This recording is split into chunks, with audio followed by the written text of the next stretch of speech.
Erlina! Nasa ka ba, Erlina? Lintik na bahay ito. Ba't ang daming kalat? Naturing ang dalawang babaeng nakatira. Pareho namang dugyot. Abay, mukhang hindi ako naririnig eh. Erlina, nasa ka ba? Bakit ba? Kaya aga-aga nagsisigaw ka riyan. Iniistorbo mo ang pagrorosaryo ko. Bakit hindi ako magsisisigaw? Tignan mo nga kung ano nakakalat sa sahig. Tinamaan ka ng lintik. Wala man lang sa inyong dumampot sa damit para ilagay sa labahan? Ayan o, nilalangaw na't napakabaho pa. Abay malay ko. Alam mo namang si Rosa ang nag-aasikaso dito sa bahay. Teka, tinawag mo ba ako para dyan sa damit na yan? Bakit hindi mo nalang pulutin? Tinawag-tawag mo pa ako. Para makita mo. Isa pa, hindi gawain ng lalaki to. Nasa pa si Rosa? Nagtatago na naman yata ang babaeng yon. Baka naman tulog pa. Alam mo naman nasaktan na naman ni Soren kagabi. Hindi naman ako nakialam. Away mag-asawa yun eh. Mahirap na. Wala akong pakialam kung nag-away sila. Ang sa akin lang, abay matutong makisama. Dahil nakikitira lamang siya rito. Alam nga namang magbuhay rin siya sa sarili nating pamamahay. Di pwede yon. Kahit naririnig ni Rosa ang pagtawag ng kanyang biyenan, pilit niyang isiniksik ang sarili sa likod ng pinto ng kanyang silid. Habang nakasilip siya sa siwang ng pinto, kitang-kita niya ang papalapit na si Aling Erlina. Baka sa mukha ng ginang ang matinding galit na palagi niyang nakikita kapag kinakausap siya nito. Malayo ang kanilang probinsya sa Mindanao. Kaya kahit nahihirapan ay nagtitiis siya sa masamang pagtrato nito sa kanya. Ang bugbog at pasana dinaranas sa piling ng pamilya ng asawa ay paulit-ulit na kalbaryo sa buhay niya. Muling umalingaw-ngaw ang malakas na sigaw ni Mang Gosing habang tinatawag ang pangalan niya. Rosa! Alam kong gising ka na! Kapag hindi ka pa lumabas ng kwarto mo, kakalad ka rin kita habang hila ang buhok mo! Hindi na nga nakakatulong, nakakabuisit ka pa! Hindi mo ba talaga bubuksan tong pinto? Talagang inuubos mo ang pasensya ko ah! Pilit na pinipihit ni Aling Erlinda ang doorknob para buksan ang silid ni Rosa. Kaya't napilitan siyang lumabas ng kanyang kwarto. Pero bigla na lang hinablot nito ang kanyang buhok. Halika nga ritong babae ka. Kahit na kailan napakadugyot mo sa bahay. Tingnan mo. Bakit pinabayaan mong mabasa ang sahig? Hindi mo ba naisip na pwede kami madulas? Hala, linisin mo at siguruhin mong tuyo yan. Hindi inaasahan ni Rosa ang gagawin ni Aling Erlina. Dahil habang hawak siya nito sa buhok niya, isinubsob siya sa basang damit ng kanyang asawa. Dumikit ng mabahong amoy sa mukha niya. Nagsimulang dumapo ang mga langaw sa nabasa niyang pisngi. Idagdag pa ang mahapding sugat mula sa pagkuskus sa zipper. Naramdaman din niya ang mainit na likid nung umaagos mula sa balat niya. Sa susunod na paghintayin mo ko, hindi lamang yan ang aabutin mo. Magpasalamat ka, hindi ako humawak sa buhok mo. Dahil kung hindi, tinitiyak ko sa yung kakalbuin talaga kita.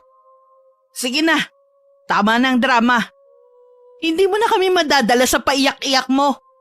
Baka isubsub ulit kita. Nakakabuisit talaga kung bakit naman kasi sa dinami-rami ng aasawahin ng anak ko, abay sa babae pang mahina ang isip. Nilinisan ko na po ito. Abay dapat lang. Hindi yung magpapaawa ka pa sa amin. Bilisan mo! Ang kupad-kupad mong kumilos. Saktong dadamputin ni Rosa ang basang damit sa sahig nang dumating si Benjo, ang bunsong kapatid ng kanyang asawa. Baka sa mukha nito ang matinding pag-aalala nang makita nitong basang-basa ang mukha niya. Napatakbo ito papalapit sa kanya habang pasa ng isang buwig na saging. Nakapatong yun sa kaliwang balikat nito. Pagkatapos ibinaba ang buhat na saging malapit sa kanyang tabi. Saka nito hinawakan ng kamay ni Rosa at inalalayang tumayo. Tay, Nay, sumusobra naman kayo. Ano naman ba ang ginawa niyo kay Ate Rosa? Hoy, tumigil ka ha? Wala kaming ginagawa riyan.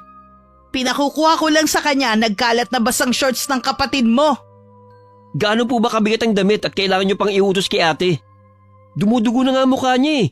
Hindi man na kayo makaramdam ng awa. Napapansin naman po ninyo na maraming pasa sa katawan niya. Lahat ng yan gawa ni kuya. Pati ba naman kayo dadagdag pa sa mga pananakit kay ate? Tumigil ka nga sa pagtatanggol mo sa kanya. Kaya lumalaki ang ulo dahil kinakampihan mo. Kami ang magulang mo. Isa pa, anak lang kita.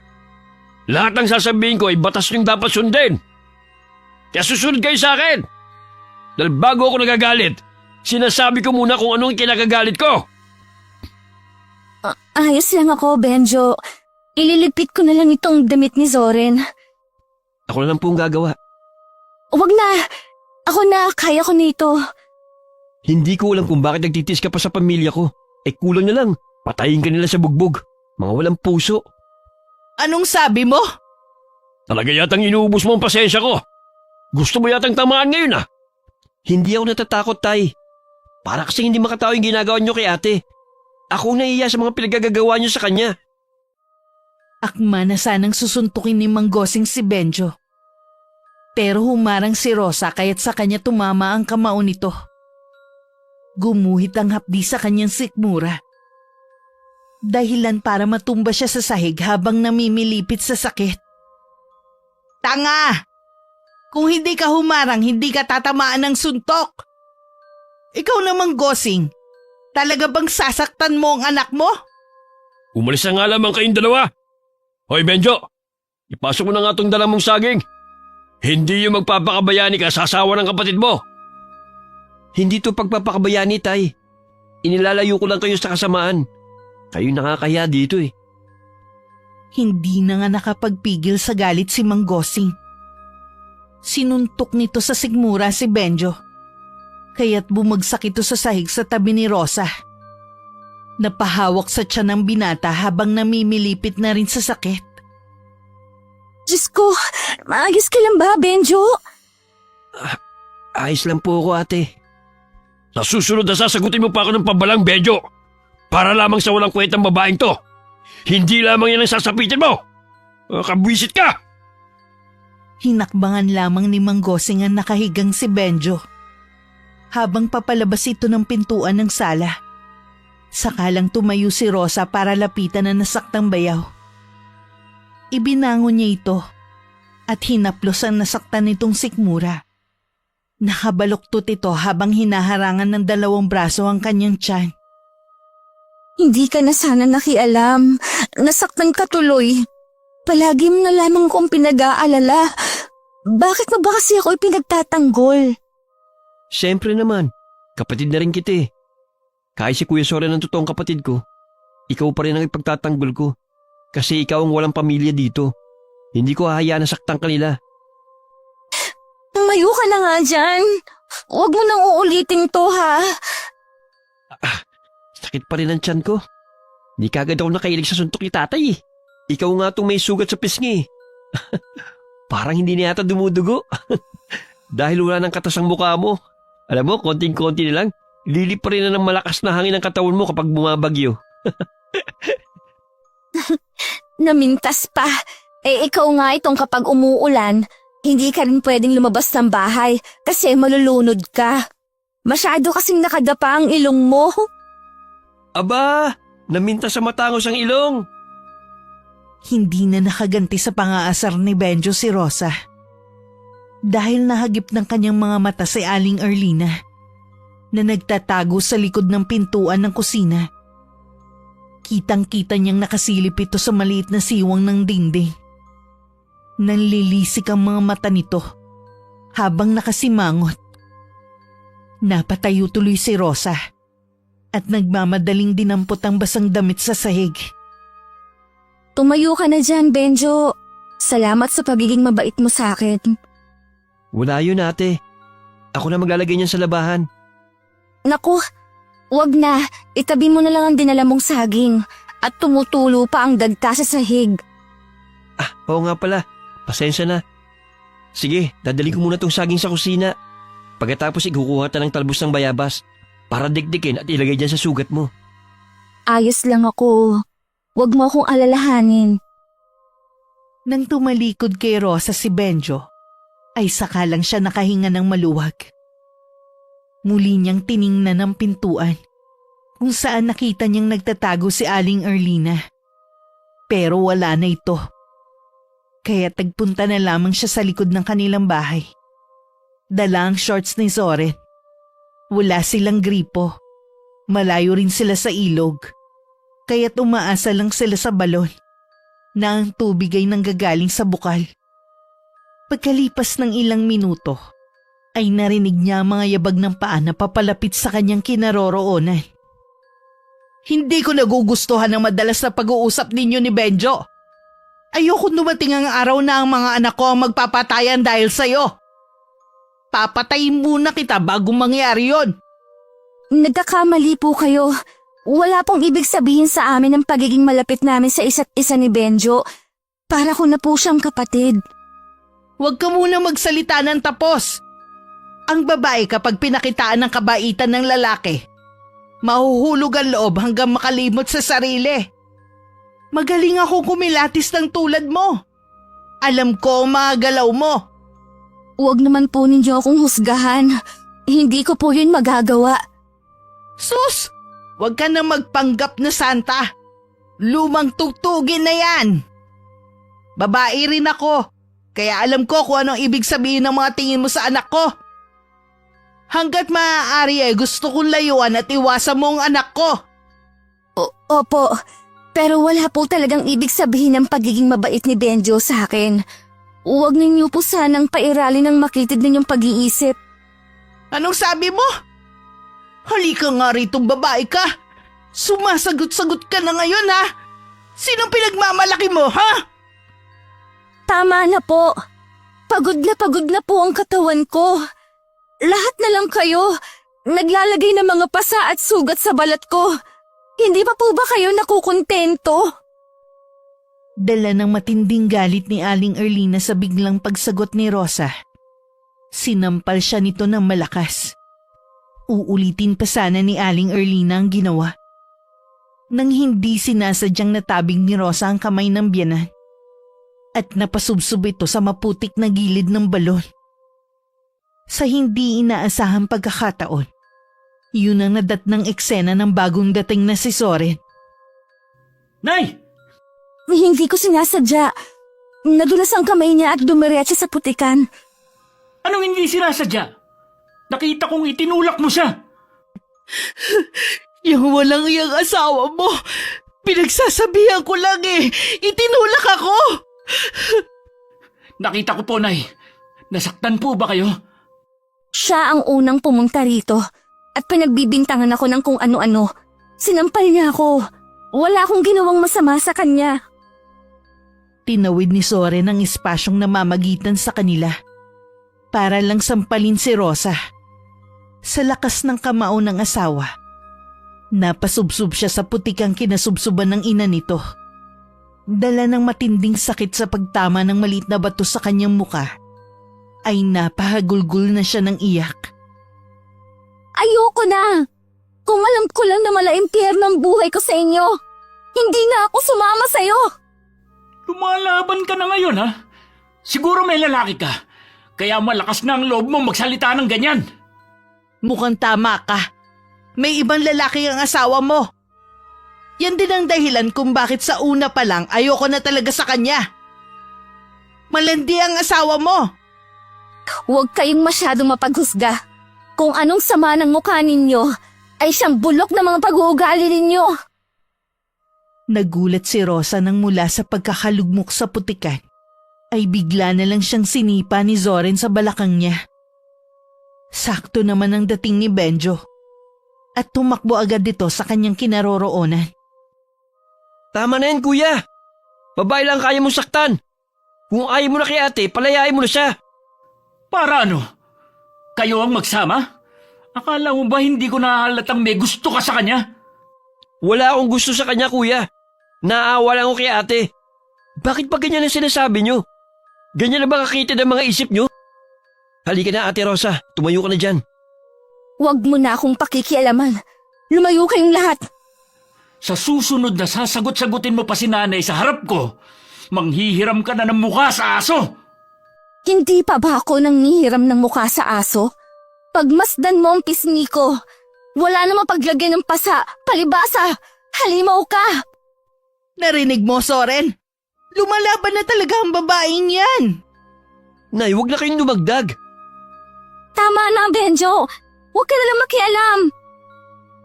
Mabilis na tinalikuran ni Rosa ang tatlo para umalis. Pero hinabol siya ni Benjo. At hindi yun nagustuhan ni Zoren. Kaya't sinuntok nito ang kapatid. Napalingon si Rosa. At kitang-kita niyang nakabulagta sa putikan si Benjo. Ano ba kayong magkapatid? Tumigil na kayo! Itong anak niyo, Nay, masyadong pumapapel. Pati asawa ko gustong agawin. Baka hindi asawa, kundi laruan nyo. Dali-daling bumangon si Benjo para gumanti kay Zoren. Nagpambuno ang magkapatid sa harap ni Rosa. Ito na nga bang sinasabi ko eh! Kasalanan mo to! Aray! Bakit niyo ako sinampal? Tinatanong mo pa! Hinablot ng ginang ang buhok niya at pilit na isinusubsub sa putikan. Kaya sumaklolo na sa kanya si Benjo. Nay, tama na po. Wala siyang kasalanan. Maawa naman po kayo sa kanya. Bitiwan mo ko! Papatayin ko ang babaeng yan! Tama na. Sa nanghihinang boses ni Rosa, nagawa pa rin niyang tumayo mula sa pagkakadapa sa lupa. Habang dumakot ng putik at mahigpit na ikinulong sa kamao niya. Samantalang si Soren ay galit na iniwan siya. Sakalang niya napansin ng mga taong nakikiusyoso sa mga nangyari sa kanila. Binalot ng galit ang puso niya at napasigaw ng malakas para pakalmahin ang sarili. Gumapang ang mainit na hangin sa kanyang katawan. Kasabay ang pag-agos ng putik sa kanyang kamay. Nang mapansin ng mga tao ang kulay ng kanyang mga mata, napaatras ang lahat at nang mamadaling umalis sa kanyang harapan. Hindi natulog si Rosa sa tabi ni Zoren. Sa imbakan ng mga sirang gamit siya nagpalipas ng gabi. Kinabukasan ay maagang nagising si Rosa para ipagluto ng agahan ng mga biyanan at asawa. Nagulat na lang siya nang marinig ang malakas na sigaw ni Aling Erlina. Ang sakit ng bibig ko! Gosing, tulungan mo ko! Diyos ko, labi mo. Namumulat na mamaga. Ano nangyari sa'yo? Kasalanan to ng manugang mo. Ang walang yang yun, tinulak ako sa putikang kahapon. Baka doon ko to nakuha, ang sakit talaga. Buwisit siya. Nagkagulo na naman kayo? Pinatulang ka? Hindi ka man lamang nirespeto? Makikita ng babae yung hinahanap niya. Masasaktan ko siya. Habang naghahalo ng sinangag si Rosa, dinig niya ang pagbabanta na yun ni Mang Gosing. Pero imbis na matakot, lumapad pa ang ngiti sa kanyang mga labi. Idiniin pa niya ang sandok sa kanin. Habang nararamdaman niya ang kakaibang lakas na bumabalot sa kanyang buong pagkatao. Alam niya rin na unti-unting nagbabago ang kulay ng kanyang mga mata. Mula sa itim ay nagkukulay berde yon. Hanggang nagkakagulo na ang mag-anak sa biglang pagwawala ni Aling Erlina. Dalhin niyo na ako sa ospital. Ang sakit na ng bibig ko. Parang tinutusok na ng kutsilyo ang labi ko. Saka mainit at mahapdi. Ano po bang kinain niyo kahapon? Wala akong kinain. Na-allergy ako. Kagagawan to ng asawa ni Zoren. Tapos kinakampihan mo pa ang babaeng yun. Tignan mo nga ang ginawa niya. Nagbibintang na naman kayo. Alam kong hindi si ate ang nagsisimula ng gulo.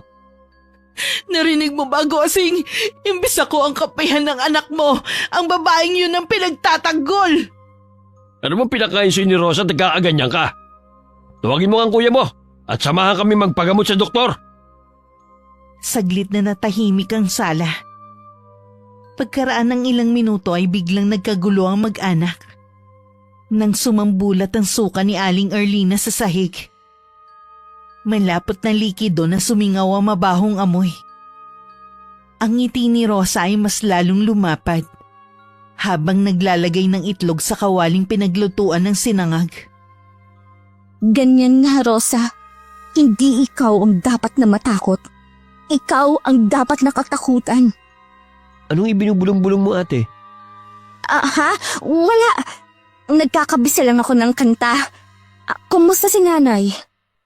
Ayun, pagkatapos magsuka, dinala ni Kuya sa bayan para magpagamot. Teka, Ate Rosa, masakit ba ang mata mo? Para kasi may kakaiba eh. Bumundo lang kaba sa dibdib ni Rosa nang humakbang papalapit si Benjo. Para tignan ng mga mata niya pero napaatras siya. Agis lang ako. Nalagyan kasi ang mata ko kahapon ng putik. Saka, kung maaari, huwag ka munang lalapit sa akin. Kung ayaw mong pati ikaw, madamay sa galit ni nanay. Dahil sa pagiging mabait ko sa'yo kaya kanila sinasaktan? Pasensya ka na. Hindi naman totoo ang sinasabi nila eh. Pasensya ka na ate sa malupit na pagtrato nila sa'yo. Saka lumabas ng kusina si Benjo. Habang si Rosa naman ay dali-daling pumasok sa kwarto niya. Pinagmasdan niya ang mga mata sa tapat ng mahabang salamin. Sa pagkakataong yon, bumalik na rin ang kulay ng kanyang mga mata. Saka napaluhang nahaplos ang may sugat niyang pisngi at labi. Pagkaraan ng 2 oras, biglang nagkagulo sa labas. Nagsisigaw na pumasok si Mang Gosing. Diretso sa kanilang sala.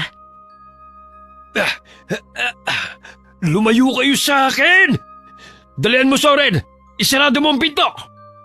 Ano nangyayari sa labi ko?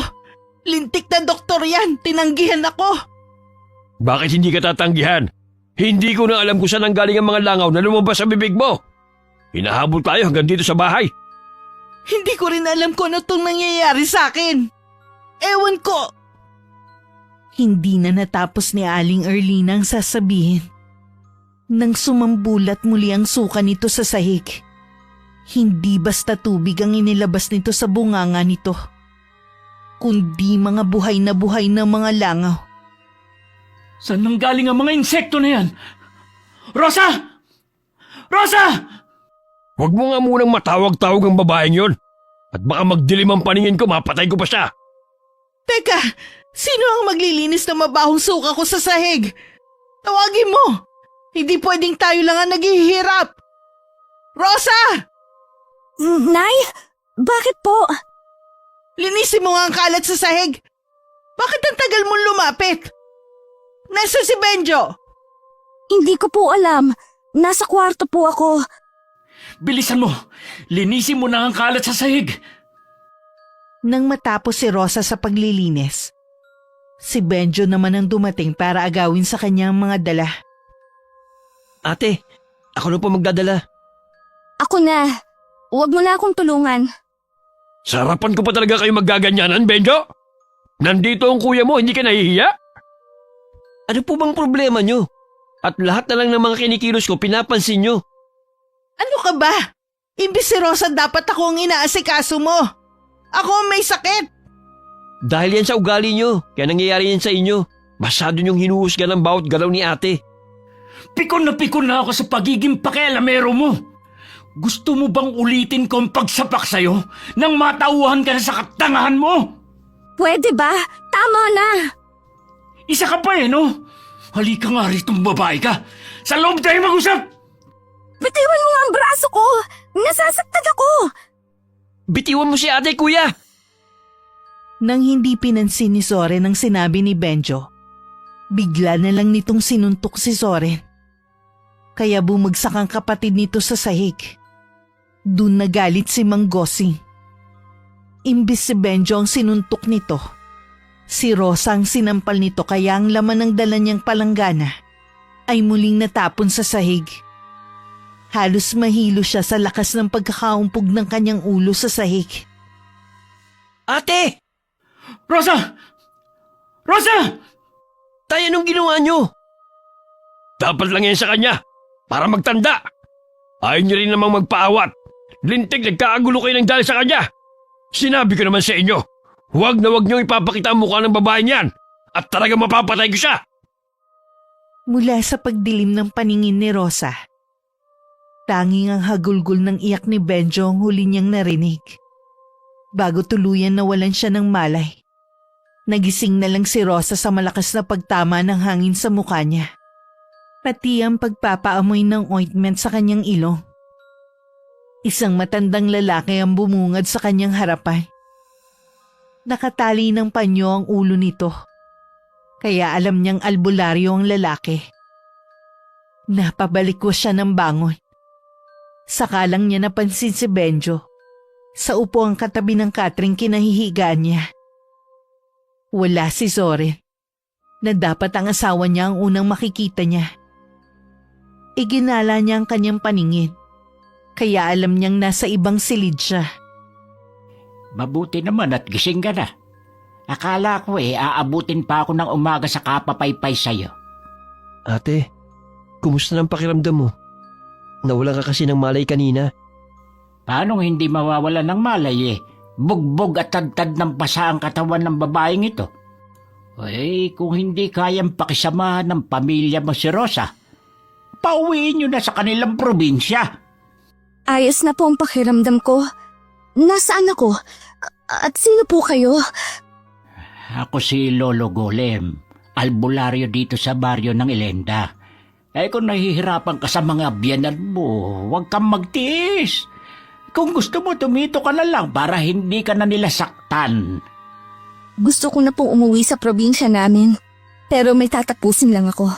Salamat po sa alok ninyo sa akin. Ang mabuti pa, Benjo, ihatid mo na itong si Rosa sa bahay ninyo. Katulad ng mga nasabi ko kanina, wag na wag mo siyang hahayaang masaktan uli ng pamilya mo. Alam mo na kung anong ibig kong sabihin. Ano po ang ibig ninyong sabihin? Hindi mo na problema yun. Problema na nila yun. Hanggat kaya mong magtiis, wag na wag mong hahayaang makagawa ng kasalanang pagsisisihan mo sa bandang huli. Kung ako lang ang masusunod, dito ka na lang muna tumira. Malayo sa kanila. Parang may ibig sabihin ng matanda, pero hindi naman niya maintindihan. Pinutol ni Benjo ang iba pa sana niyang sasabihin.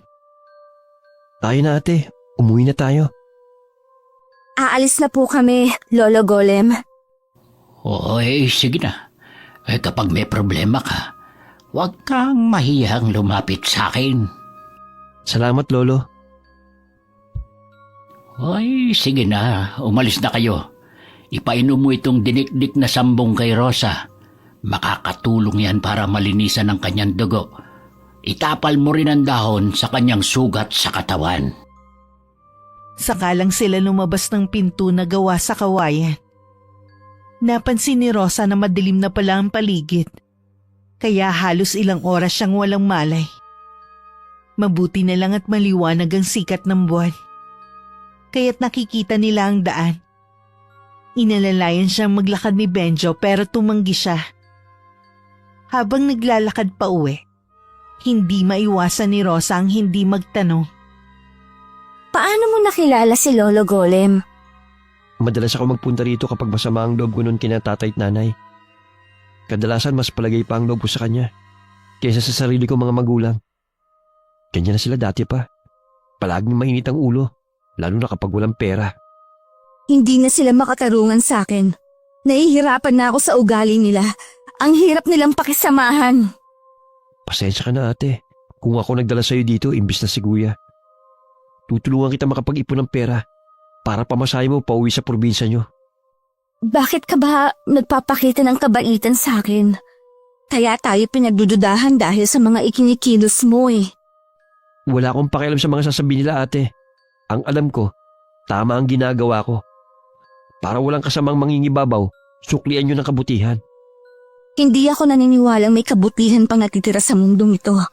Napakalupit ng kapalaran sa buhay ko. Kahit na Umuwi ako sa probinsya. Walang pamilyang naghihintay sa akin. Pero magkakaroon ka ng katahimikan sa puso mo. Wala nang mananakit sa'yo. Muli nilang ipinagpatuloy ang paglalakad. Parang bigla siyang nanibago sa ikinikilos ni Benjo. Pati ang malakas na enerhiyang nanggagaling sa lalaki. Mabigat naman ang dating sa pakiramdam niya. Parang isang malakas na puwersang nagtutulak sa kanya palayo. Napansin din niya ang daliri nitong parang may katas ng dahon. Pero binaliwala niya ang kanyang mga napansin. At muling bumakas sa mukha niya matinding galit. Hindi ako papasok sa kwarto namin. Sa imbakan ako ng mga gamit matutulog. Gusto ko muna mapag-isa. Maraming salamat sa'yo. Huwag ka mag-alala. At talagang doon kita dadalhin. Tsaka nilinisan ko na rin yun. Para saan ba yung itim na anitong nakatago sa ilalim ng lumang katre mo? Ha?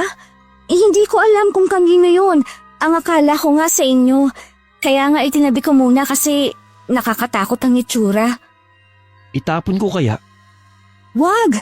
Baka hanapin ng may-ari pag simulan pa ng away. Ganun ba? Akala ko kasi sa'yo eh. O sige na, magpahinga ka na. Ako na lang magsasabi kay kuya na nakauwi ka na.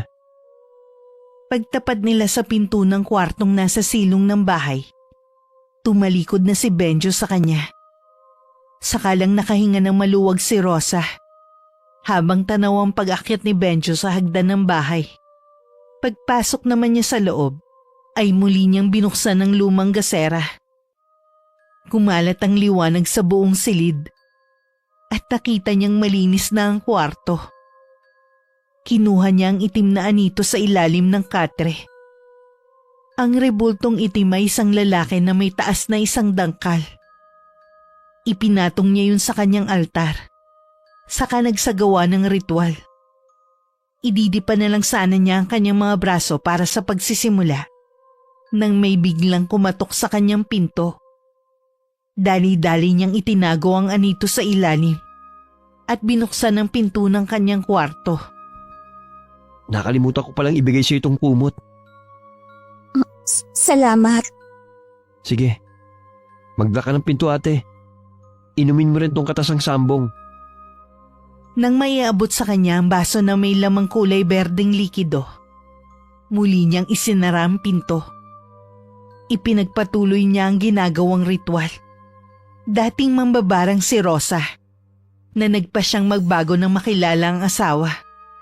Pero dahil sa hindi magandang nangyari sa buhay niya, muli niyang niyakap ang pagiging isang malupit na mambabarang. Habang nagsasagawa siya ng ritual, pakiramdam niya may pumipigil sa kanyang kakayahan. Pero dahil sa lakas ng kanyang kapangyarihang taglay, nagtagumpay siya sa malupit na barang para kay Mang Gosing. Kaya kinabukasan ng boses naman ng matandang lalaki ang nangibabaw sa buong bahay. Habang mataas ang araw. Bitiwan niyo ako! Umalis kayo sa aking harapan, mga halimaw! Bakit meron kayong mga sungay? Tay, ako to. Ang panganay niyong anak, si Soren. Ano ba nangyayari sa inyo? Bitiwan ninyo yung itak! Umalis ka! Hindi kita kailangan, halimaw ka! Huwag kang lalapit! Dahil kung hindi, pupugutan kita ng ulo! Tay, bakit ba kayo nagkakaganyan?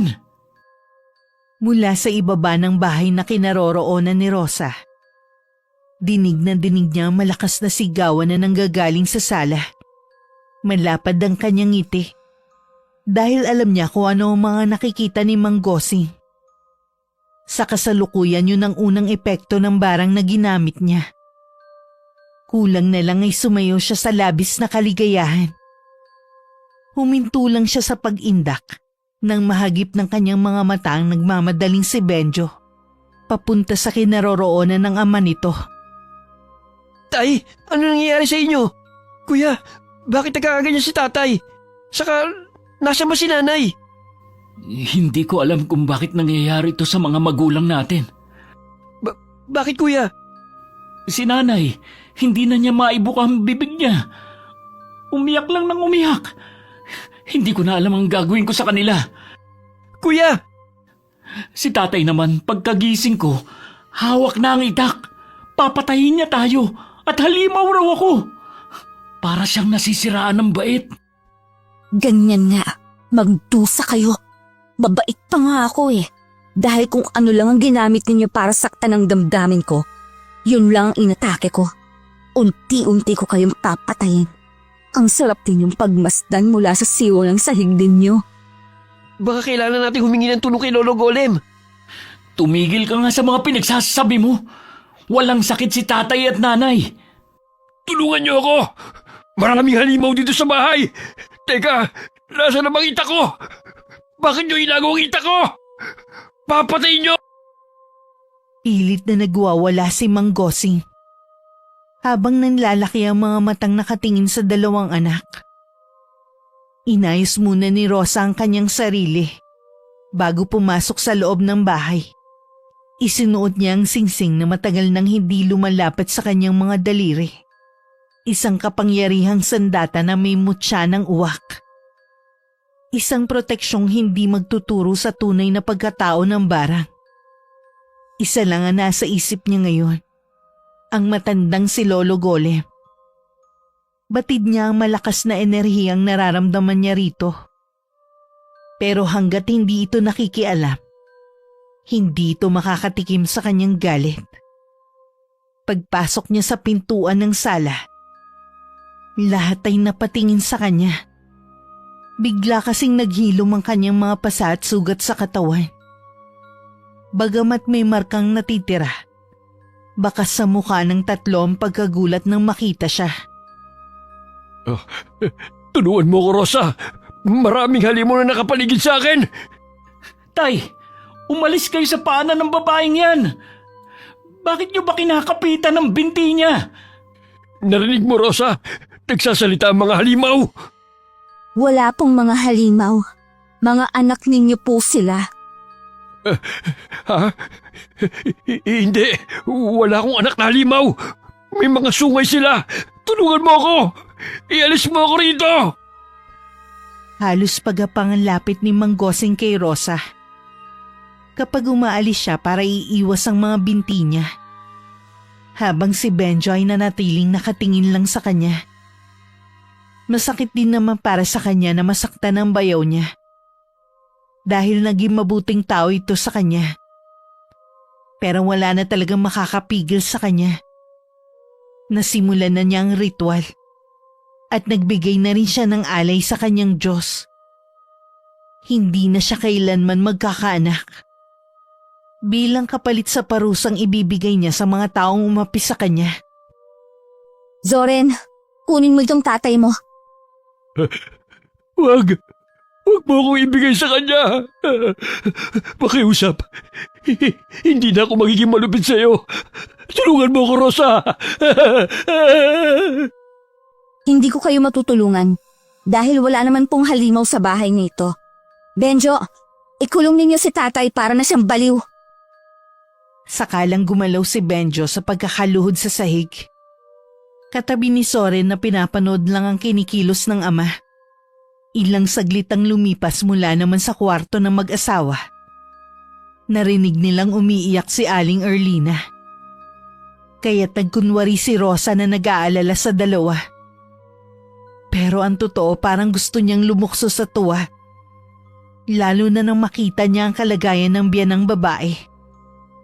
Dali-dali siyang lumapit sa matanda habang umiiyak. Lumobo na ang labi nito na halos matakluban ng muka. Mapupula at may mga insektong gumagalaw sa loob. Kitang-kita yun dahil manipis na ang balat ng labi ni Aling Erlina.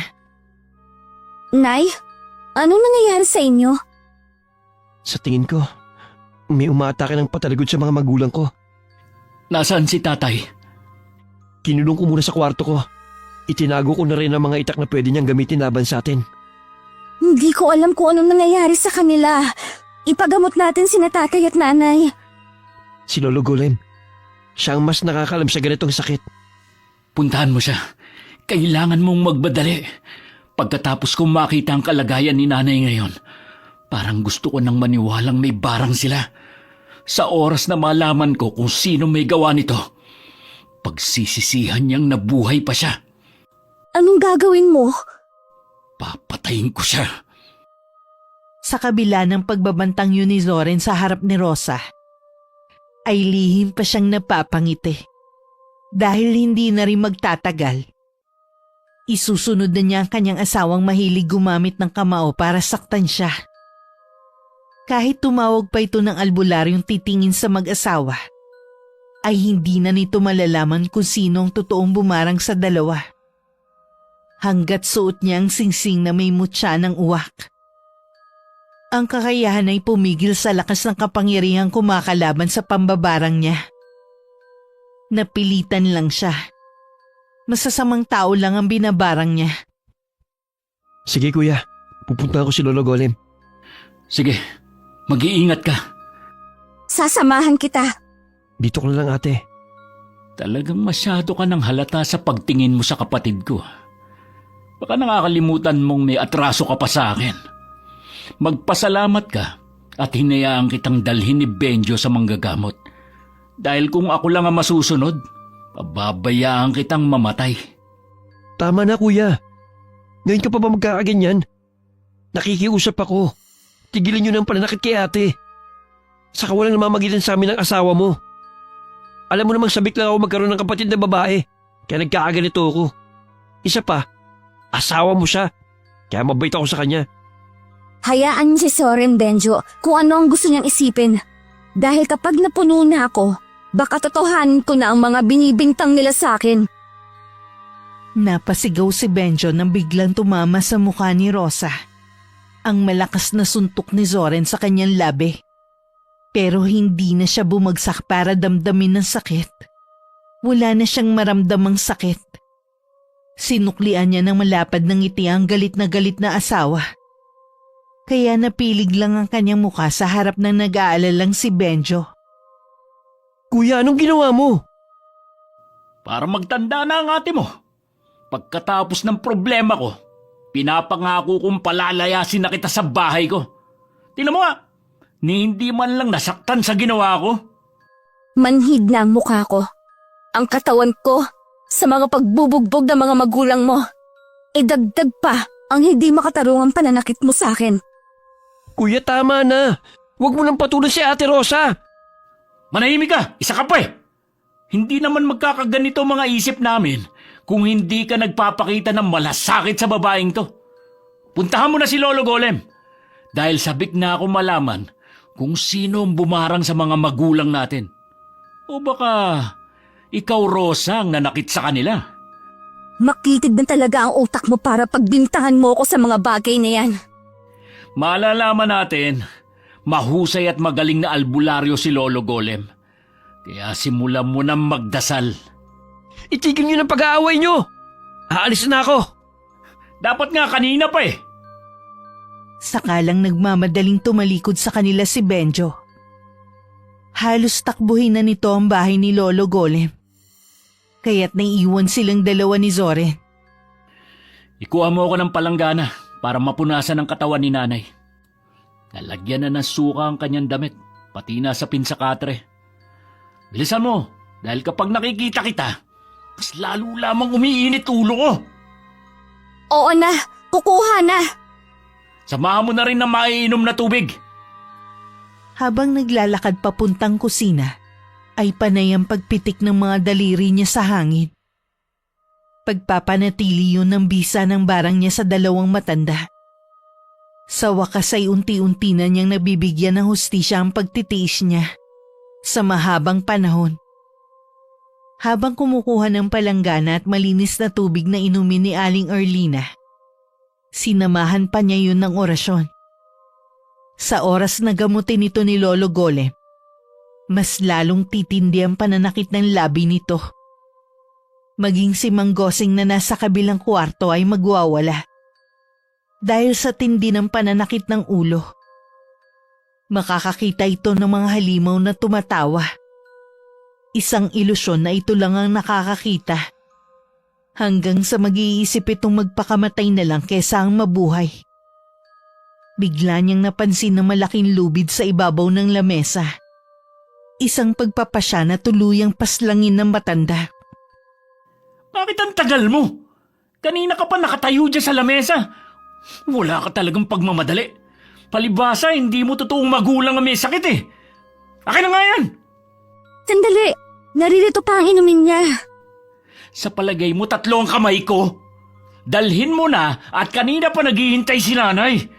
Mabuti na lang at hindi nakakapagsalita dahil kung hindi, tatamaan ka na naman sa kanya. Hindi na sumagot si Rosa. Habang lihim na sinulyapan ng dilaw na lubid, hinawakan niya ang braso saka sumunod sa asawa. Pagpasok nila sa silid ni Aling Erlina, napansin niyang masama ang tingin na matanda sa kanya. Pero mas inasar niya to sa pamamagitan ng pandidilat ng mata. Habang nakaharap dito si Soren, hindi nito nakikita ang mga paglalaro niya sa likod ng asawa, na hindi naman masabi ng matanda sa anak para magsumbong. Dali-daling lumabas si Rosa ng silid at muling tinungo ang kusina para kunin ng lubid at lihim na ipinasok sa siwang ng pinto ng kwarto naman ni Mang Gosing. Heto na ang katapusan mo. Hindi na ako makakapaghintay na wakasan mong sarili mong buhay. Ate, anong ginagawa mo sa tapat ng pintuan ng kwarto ko? Hindi agad nakapagsalita si Rosa nang marinig ang boses ni Benjo. Kadarating pa lang nito, kasama si Lolo Golem na seryosong nakatingin din sa kanya. Mabuti na lang at tagawanan niyang mailusot ang lubid sa kwarto ni Mang Gosing bago pa sila dumating. Bakit ka nakatayo sa tapat ng pintuan ni Benjo? Kasi po, parang may kumalabog sa loob. Nag-aalala po ako na baka may nangyaring masama kay Takay. Ano? Dala ng matinding pag-aalala, ay natawid agad ni Benjo ang pinto ng silid nito. Mabilis niya yung binuksan, kaya tumambad sa binatang nakakalat na lubid sa sahig. Bakit may lubid dito? Isa pa, iniwan ko to sa ibabaw ng lamesa. Paano to napunta rito? Huwag mo na lang ikalat ang mga bagay na maaaring makapatay sa iyong ama. Batay sa kwento at bigat ng enerhiya ng bahay na ito, masasabi kong may masamang gabay na nandito sa bahay ninyo. Masamang gabay? Ang masamang gabay na nagpapahirap sa mag-asawa. Ipaghanda mo ako, Benjo, ng bao na may baga at palaspas 3 piraso. Samahan mo na rin ng 3 walis tingting na gagamitin kong pagpapalayas sa gabay. Lihim na natuwa si Rosa nang banggitin ng matanda ang mga bagay na kakailanganin nito sa pagtataboy sa gabay. Walang kaalam-alam si Lolo Golem na ang mga nabanggit na kasangkapan ay siyang magdadagdag sa bisa ng barang niya. Wala pang nakatalo sa kanya. Dahil dugo lamang ng isang lalaki may busilak na puso ang makakapagtanggal ng barang. Sa isang kondisyong isa itong ganap na albularyo. Wala na po bang iba? Oo, bilisan mo. Dahil kapag hindi natin napigilan ng masamang enerhiya na nandito sa bahay, ay tuluyang mababaliw ang iyong ama at mamamatay din ang iyong ina. Bakit po nangyayari to sa kanila? Tulungan po ninyo sila. Hindi mananalo ang kasamaan sa kabutihan. Kaya't masasabi kong mahihirapan akong pagalingin ng mag-asawa dahil sa ugali nila. Sandaling napaisip si Rosa sa sinabi ng matanda. Tama nga ang magkapatid. Mahusay at magaling na albularyo si Lolo Golem. Pero hindi siya makakapayag na matalo siya at mauwi lang sa wala ang pagsasagawa niya ng ritual at alay bilang isang babae. Heto na po, kumpleto na po ang mga gagamitin. Dito tayo sa kwarto ni Erlina. Kasama pa po ba ako? Oo, dahil bahagi ka pa rin ng pamilyang ito. Napasunod na lang si Rosa sa matanda na halos hanggang balikat lang niya ang taas. Kahit payat si Rosa, masasabi niyang may angking ganda ang kanyang mukha kaya't nahumaling sa kanya si Zoren. Pero sa kabila ng kanyang mga katangian, nandito siya ngayon gamit ang pinakamalupit na barang. Pagpasok nila sa loob ng kwarto, ay nadatnan nilang katatapos lang maglinis ni Zoren sa ina. Halos maiyak si Aling Erlina na makita ang matanda. Kahit hindi ito nakakapagsalita, alam niyang humihingi ito ng tulong kay Lolo Golem. At kapag napapadako ang mga mata nito kay Rosa, nababakas sa mukha nito ang matinding galit.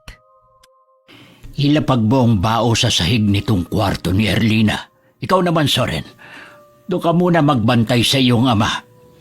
Matagal na panahon na akong nagsasagawa ng ganitong panggagamot. Pero ngayon lang ako nakatagpo ng ganito kalakas na puwersang pumipigil sa aking kakayahan. Simulan na po ninyo, Lolo. Nakakapag-alala po na baka hindi kayanin ni nanay at tatay ang sakit. Sige, sisimulan ko na. Naupo si Lolo Golem sa tapat ng umuusok na bao. Inilagay nito ang palaspas sa gitna ng baga. Iniabot naman ni Benjo ang 3 walis tingting sa matanda. Saka ipinikit ang mga mata at nagsimula ng magsagawa ng ritual. Gasterombino. Elbino de Cerdon. Lolo, bakit parang umiitim na ang usok ng bao? Huwag mo munang kausapin si Lolo. Hayaan muna nating magsagawa siya ng ritual. Pagkatapos ng orasyon ay tumayo ang matanda. Habang nakapikit hawak ang 3 pirasong walis tingting. Lumapit ito sa nakaupong si Aling Erlina. Tinalo nito ng tingting ang matandang babae. Anay! Pigilan niyo siya! Lolo, parang lalo pong nasasaktan ng nanay ko. Diyos ko! Anong nangyayari? Nang magmulat ng mga mata si Lolo Golem at mapatingin kay Aling Erlina, napaatras ito at nabitiwan ng hawak na walis tingting. Diyos ko, parang mas lalong lumaki ang mga labi ni Erlina. Benjo, bilisan mo. Silipin niyo si Gosing. Bakit, Lolo? Ano po ang nangyayari? Masyadong malakas ang barang ng taong gumawa nito sa kanila. Halos nasira lamang ang aking gabay na ikinalat sa kwartong ito. Bukod pa ang malakas na puwersang pumipigil sa aking paghinga. Kapag tinuloy ko ang pagpalo ng walis tingting, lalo lamang magkakaroon ng bisa ang barang. Nakilala po ba ninyo ang klase ng barang? Katulad ng sinabi ko, malakas ang mambabarang. Hindi ko sila kayang gamutin. Dahil sa oras na lapatan ko sila ng ritual, mas lalong tumitindi ang sakit na kanilang mararamdaman. Ano pang hinihintay mo, Benjo? Sundin mo na ang utos ko. Puntahan mo na ang iyong ama. Pero hindi pa man nakakasagot si Benjo ay humiyaw na si Zoren. Kaya't napatakbo silang lahat sa kwarto ni Mang Gosing. Nadatnan nilang kandong nito ang nakahigang matanda. Sa pulso nito ay may hiwa at dugong umaagos. Sa tabi ng kamay ay isang matalas na blade na may bahid pa ng dugo. Hindi ko na alam ang mga nangyayari. Si Rosa lang nakikita kong totoong tao. Sino ba kayo, mga halimaw kayo? Umalis kayo sa harapan ko! Tay, kami itong mga anak mo. Bakit ka naghiwa ng pulso? Mabuti na lang at naagaw ko agad ang blade na ginamit niya. Hindi malalim ang sugat niya. Ano ba nangyayari, Lolo Golem? Akala ko ba magaling kayong albularyo? Bakit parang lumalala ang kalagayan ng mga magulang ko? Si nanay, kumusta siya? Kapag sinubukan kong gamutin na mag-asawa, ay mas lalong nadaragdagan ang mga paghihirap nila hanggang sa pagtatangkaan nilang wakasan ng sarili nilang buhay dahil hindi nila natatagalan ang sakit. Sino nga ang hayop na gagawa nito sa magulang namin? Huminahon ka. Paano ko hihinahon? Nakikita naman ninyo mga nangyayari. Baka naman kilala ninyo ang mambabarang pero pinagtatakluban nyo. Kuya, ano ba? Wala silang nakitang bakas ng mambabarang sa pagsagawa ng ritual. Dala ng pagkadismaya itinulak ni Zoren si Lolo Golem. Dahilan para matumba to sa sahig. Sa galit ay nasuntok ni Benjo ang kapatid. Huwag na kayo magtalo. Kasalanan ko, mahina ako. Kaya tayo binabarang dahil sa mga ugali natin. Benjo, huwag kang magpapadala sa galit mo. Ngayon ko naiintindihan kung bakit nangyayari ito sa inyo. Sinasabi niyo bang dahil sa ugali namin? Kaya nangyayari ito sa magulang ko? Kay Rosa lang kami naging malupit. Ang ibig ba sabihin siyang bumabarang sa amin? Nagkakamali ka. Hindi ako marunong mambarang. Kuya, anong gagawin mo? Walang sinasabi si Lolo na mambabarang si Ate Rosa. Hindi ako tanga. Papatayin ko muna ang babaeng ito. Bitiwan mo si ate, kuya. Huwag mo siyang sakalin. Rosa, tumakbo ka na. Papatayin ka ng halimaw na yan. Tay, tulungan ninyo ako! Biglang tumayo si Mang Gosing para pigilan si Zoren sa pagsakal sa leeg ni Rosa. Nagulat si Benjo at Lolo Golem sa biglang pagsuntok na matanda sa mukha ni Zoren. Halimaw ka! Umalis ka! Papatayin kita! Tay, si kuya yan! Hindi yan halimaw! Gawin mo ang lahat, Benjo, para maigapo sa mga kamay ni Gosing. Tuluyan na siyang nabarang ng kung sino man. Bago niya kayo mapatay, kumilos na kayo. Hindi na taong tingin niya sa atin, kundi mga nakakatakot na halimaw. Tay, bitiwan niyo si kuya! Alisin mo ang kamay niya sa likod ko! Mga baliw na mga magulang natin, nakakainis na! Nagpupumiglas si Zoren sa pagkakahawak ng ama sa leeg niya. Pinagtulungan ng magkapatid na matanggal ang mga kamay ni Mang Gosing. Nang tuluyan na maalis ang kamay ng matanda, ay sa kanila ito dinala sa katre. At ang taling nakuha nila sa sahig ang siyang iginapos sa matanda. Nagsisisigaw ito sa galit habang nagwawala. Alisin niyo ang tali sa kamay ko! Nasaan ang pamilya ko? Tanggalin niyo to! Lolo, hindi niyo ba matatanggal ang barang sa kanya?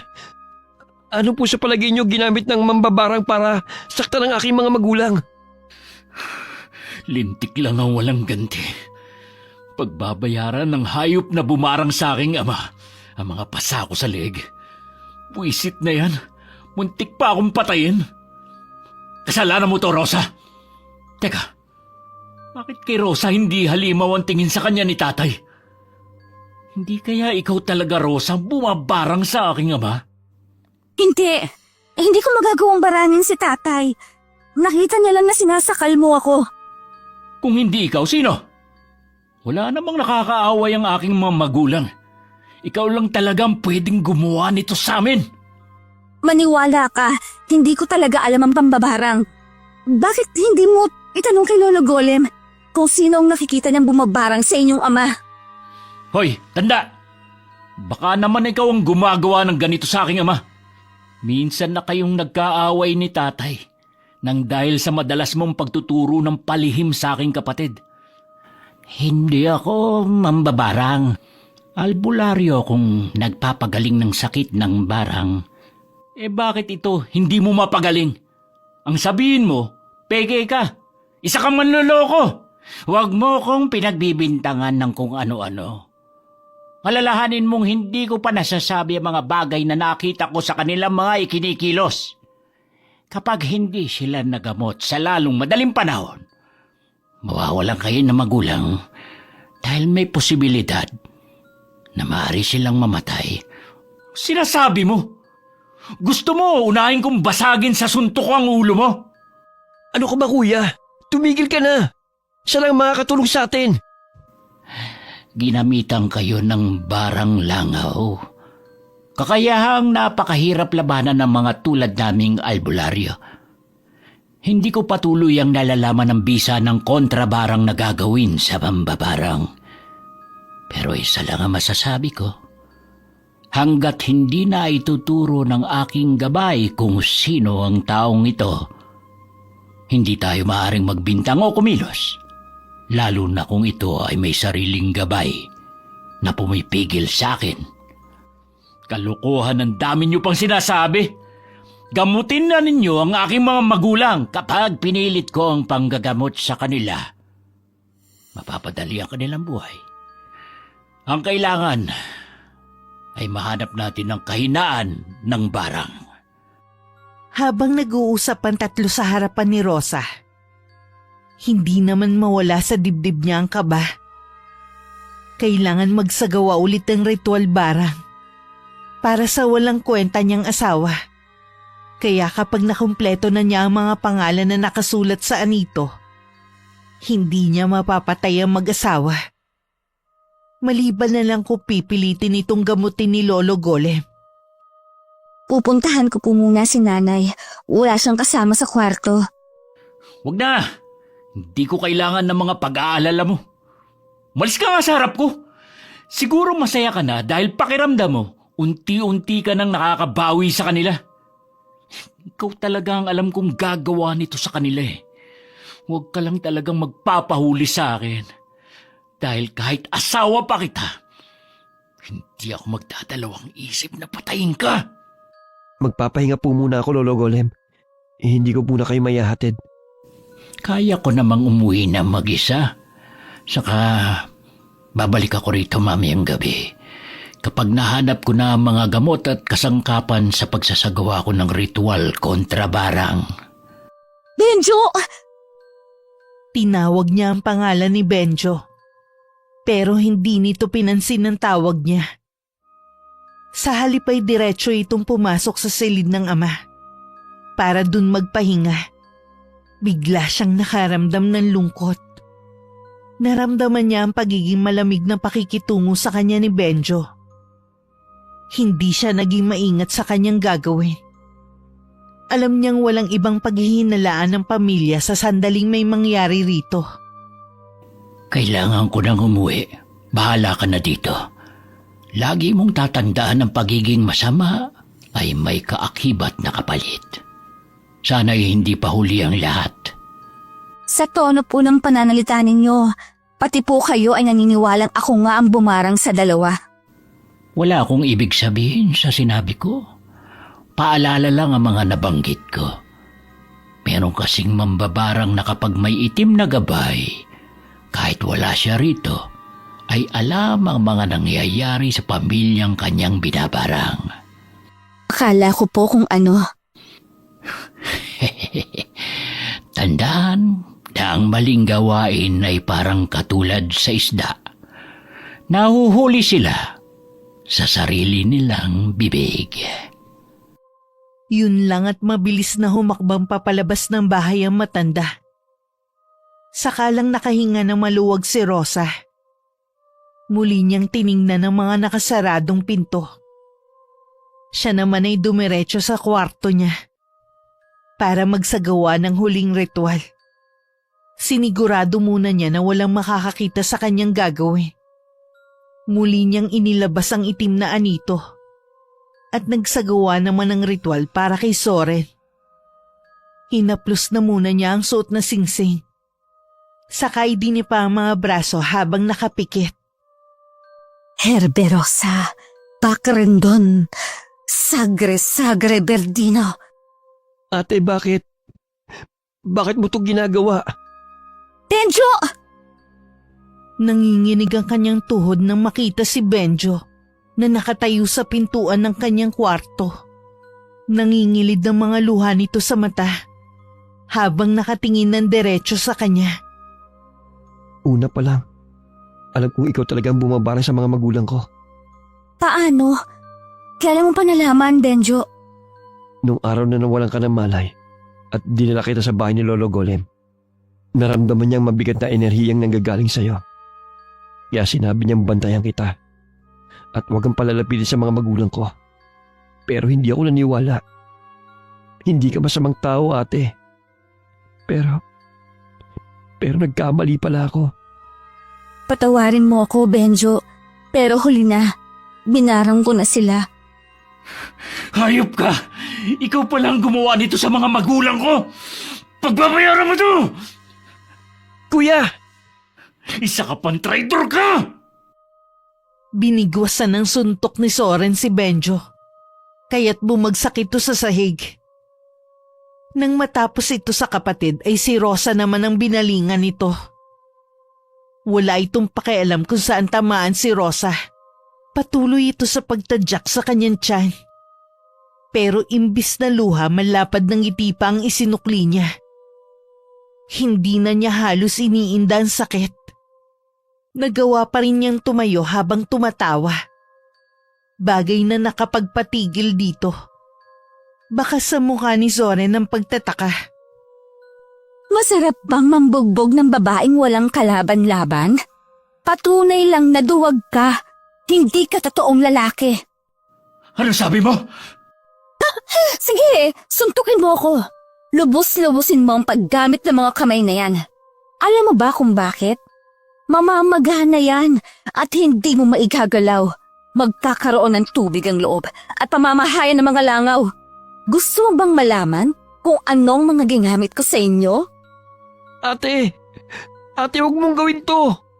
Nakikiusap ako! Kapag hindi mo inalis ang barang sa mga magulang ko, papatayin kita! Pwes, pasensya na. Hindi ako puro salita. 3 araw lang ang natitira sa mga buhay ninyo. Alam mo ba kung bakit? Unti-unting kakainin ng langaw ang mga laman ninyo. Hanggang sa kayo na mismo ang humatol sa buhay ninyo. Humangin na malakas at lumamig ang paligid. Nagbago rin ang mga mata ni Rosa habang nakaharap sa magkapatid. Napaatras si Soren at nasagi pa ng paa nito ang nakahigang si Benjo. Hindi ka magtatagumpay sa gagawin mo. Pipigilan kita. Hindi ko mapapatawad ang pamilya mo, Benjo. Alam ko yun. Dahil nasaksihan ko kung gaano ka nahirapan. Pero hindi ito ang sagot sa problema mo. Pinilit ni Benjong tumayo. Saka humarap kay Rosa. Tigilan mo na ito, ate! Diyos ko, ang mga kamay ko, ang sakit. Bakit nagkaganito? Para na tong lobo na may tubig. At ang mga insekto gumagalaw sa bukol ng kamay ko. Alisin mo. Tanggalin mo to, Rosa. Papatayin kita.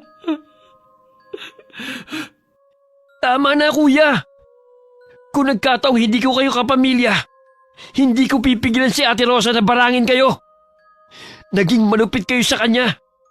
Para kayong mga hindi tao. Hayop ka. Alam mong siya ang bumabarang sa mga magulang natin. Pero wala kang sinasabi. Dahil hindi siya kasing sama ninyo. Saksi ako sa lahat ng paghihirap ng kalooban niya. Kaya kung ako lang ang masusunod, dapat sa inyo ay mamatay. Pero Ate Rosa, malito. Nakikiusap ako. Itigil mo na itong ginagawa mo. Pinilit nila ako. Huli na para dyan. Biglang natumba si Soren habang nakatirik ang mga mata. Ganon din ang malakas na sigaw ni Mang Gosing sa kabilang kwarto. At tumibabaw na ang hagulgol ni Aling Arlina. Parang gusto nang mabingi ni Rosa. Pero tiningnan lang niya ang asawa na nakahandusay sa harapan niya. Napuno ng ingay at sigaw ang buong bahay. Ang mga kamay ko. Ang sakit. Kuya! Wala ka nang magagawa, Benjo. Kung kinakailangan labanan kita, gagawin ko. Huwag lang mawala ang pamilya ko. Wala akong kasalanan sa iyo, ate.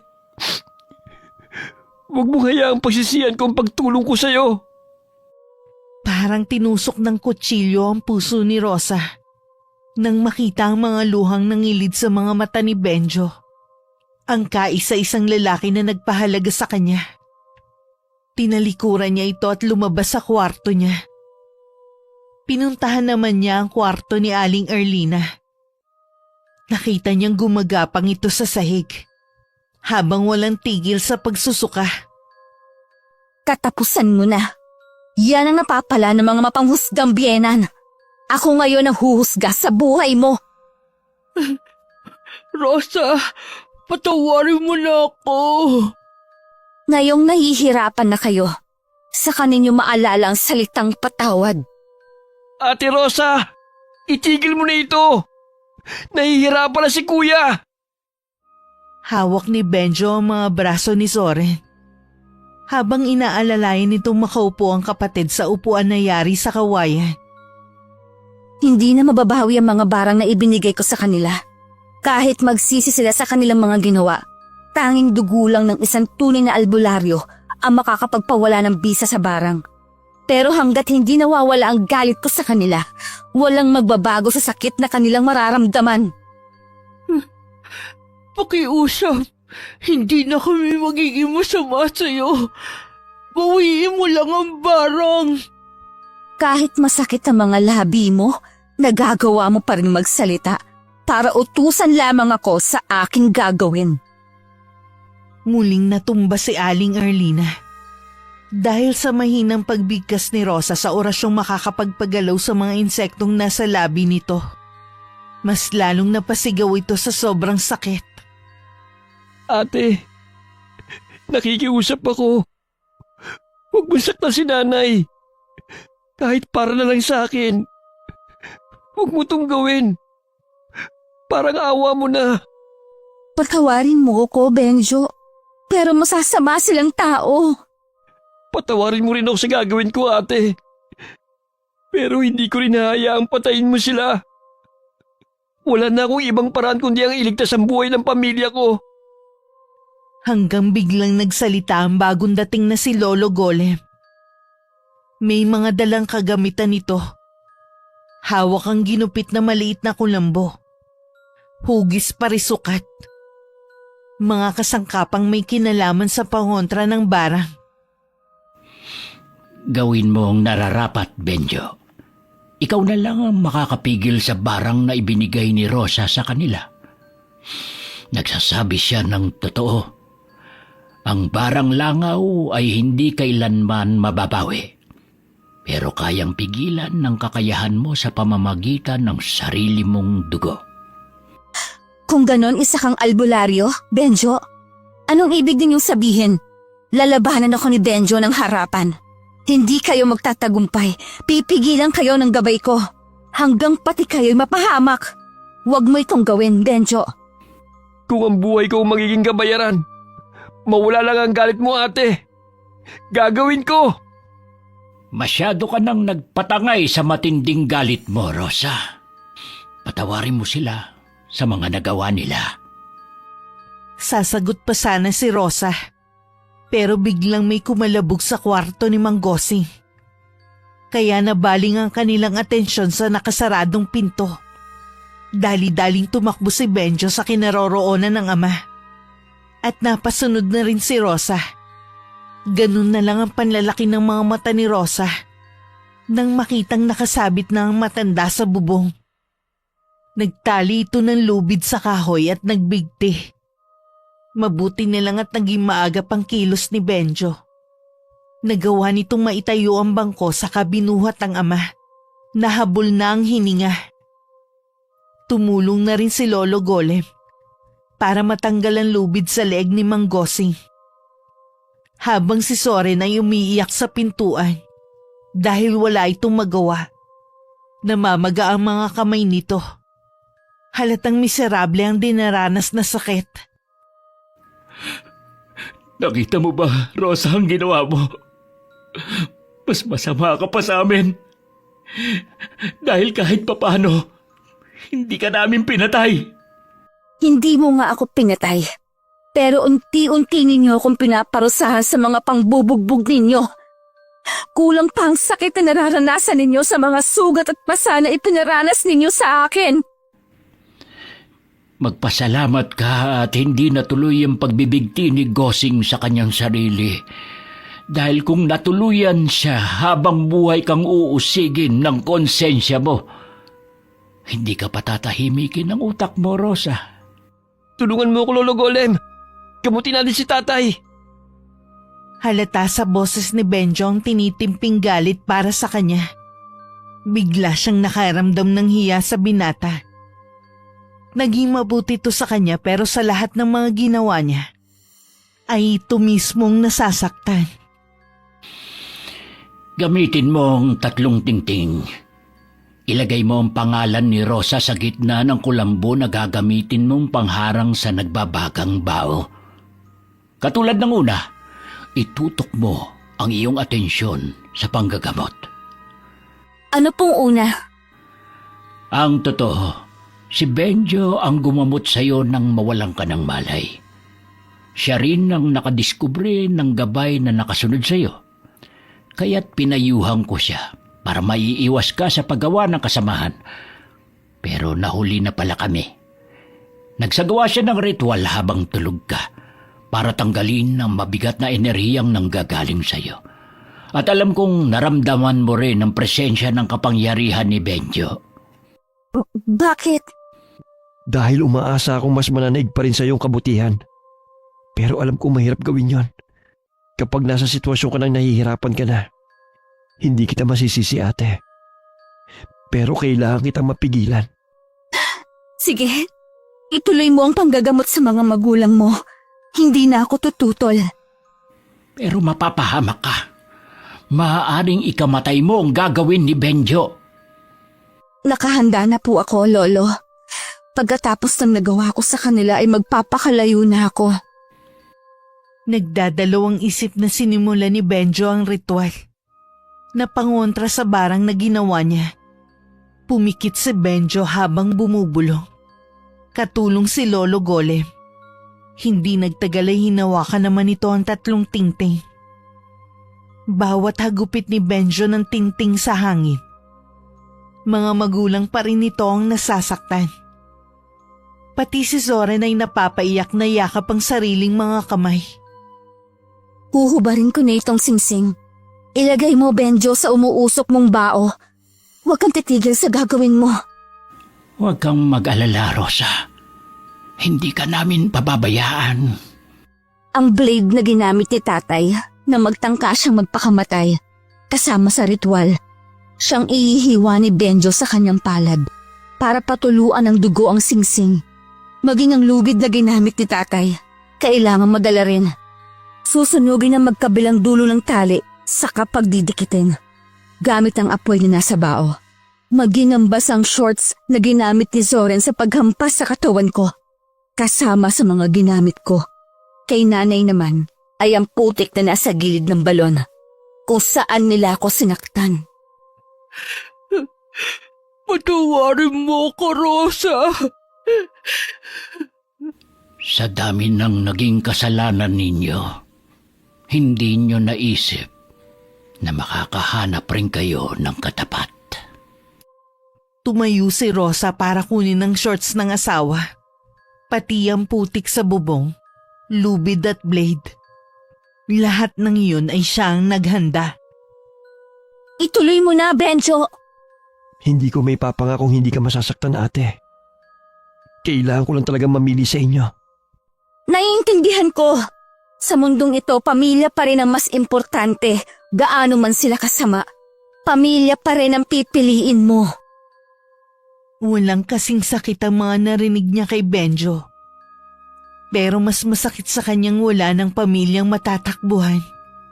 Walang pamilyang magmamahal sa kanya. Ipinikit niya ang kanyang mga mata. Saka dinama ang pagpasok ng itim na gabay sa kanyang katawan. Umiba ang kulay ng kanyang mga mata at gumuhit ang sakit sa kanyang kalamnan. Ito ay nanghubarin niya ang singsing at mapatakan na ng dugo ni Benjo. Ang mga kamay ko, unti-unti nang sumasakit. Ganon din ang bibig ko. Lahat ng ginawa mo sa mag-anak ay babalik sa iyo. Ate! Ituloy mo lang! Guess Ben Dudino! Isang oras siyang tuluyang makakapagtanggal ng barang kay Mang Gosing at Aling Erlina. Habang si Soren ay nanatiling walang imik sa isang tabi. Nakaramdam si Rosa ng pagsusuka. Paglabas ng mga langaw sa bibig niya. Humilab din sa sakit ang tiyan niya. Lalo na nang sunugin ni Benjo ang maliit na kulambo at hinampas ang lumalabas na usok gamit ang tingting. Para yung latigo na tumatama sa kanyang balat. Walang kasing sakit. Hanggang sa naramdaman niya ang paglayas ng itim na gabay sa kanyang katawan. Natuluyan nakapagpawala ng kanyang malay. Nagising si Rosa sa malambot na higaan. Mabango ang paligid. Masarap din ang hangin na tumatama sa balat niya. Habang naririnig niya ang masayang tawanan sa kanyang paligid. Hindi niya to gusto, nanay. Paborito niya ang nilagang hipon. Tumahimik ka nga dyan. Mas alam kong ginagawa ko. Ako na kasi, nay. Si tatay na lang ang asikasuhin mo. Bakit ako? Patanda na ako eh. Si Benjo ang istorbohin nyo.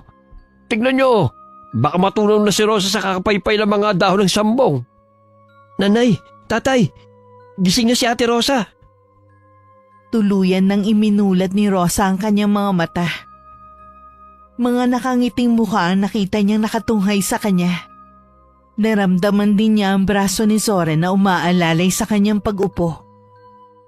Ano nangyayari? Bumabawi sa'yo, ate. Nakaligtas sila dahil sa tulong mo. Nangibabaw pa rin sa iyong kabutihan. Kaya lang ikaw naman ang nasaktan. Halos isang araw kong natulog dahil sa naramdaman mong sakit. Patawarin mo kami, Rosa. Nagawa ka naming saktan. Sa kabila na minahal at tinuring mo kaming pamilya. Ako rin. Patawarin ninyo ako. Nagpadala ako sa galit. Heto, ipinagluto ka namin ng nilagang hipon. Hindi man lang kita na ipagluto nito. Patawarin mo kami, anak. Kaya sa susunod na mag-iwan ka ng basang damit sa sahig, abay idiretso mo na ng punas ng lahat ay basa.